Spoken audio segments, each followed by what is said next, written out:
Je vais vous parler de la table ronde 2, travail, institutions, temporalité et santé mentale. C'est la deuxième table ronde du colloque Ville et santé mentale qui se déroule le 1er et 2 décembre à Nantes.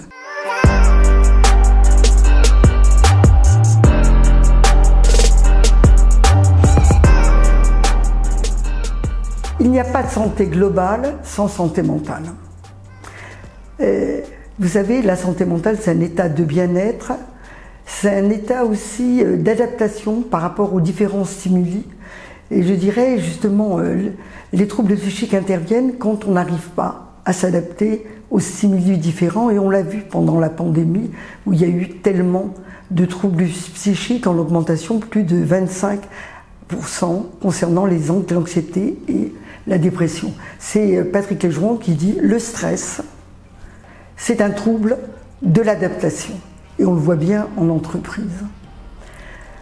Je dirais qu'au niveau de la santé et de l'état de bien-être au travail, ça vient, c'est le concept well-being qui vient des années 90.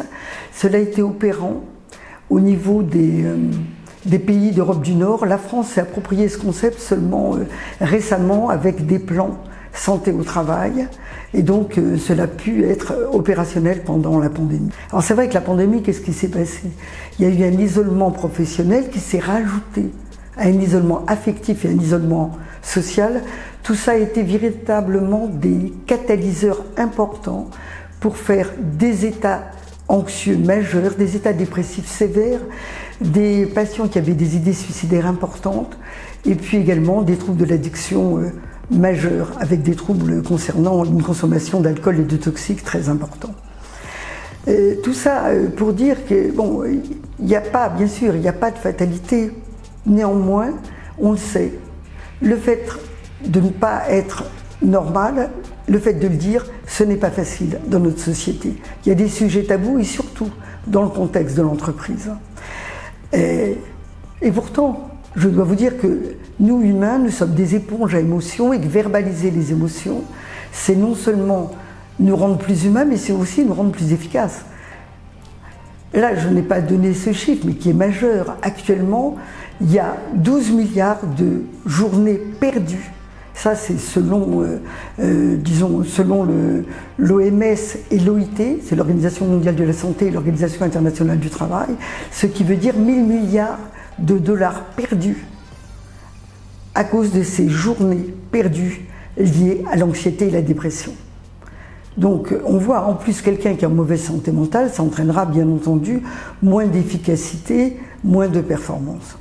Donc on voit bien que ce sujet, il doit être pris très au sérieux par les entreprises. C'est pour ça que c'est le sujet de notre deuxième table ronde, où il y aura des experts nationaux et internationaux. Il y a des villes, aussi bien internationales comme Niigata au Japon et puis Abidjan, disons en Afrique. Et on évoquera à travers ces exemples concrets la nécessité de faire 3 choses.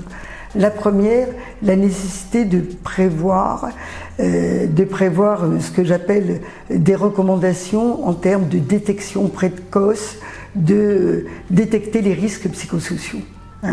Donc il faut effectivement une surveillance médicale régulière, il faut des dispositifs d'aide personnalisés au collectif, des lignes téléphoniques, différents éléments en fonction des entreprises. Deuxième élément à mettre en œuvre, c'est le soutien aux personnes qui ont des troubles psychiques ou d'un handicap psychique, c'est-à-dire surtout changer le regard sur la maladie mentale dans les entreprises et aussi un soutien par rapport aux handicapés psychiques. Et troisième élément, c'est aussi probablement changer l'environnement du travail pour permettre plus d'inclusion et éviter l'exclusion sociale.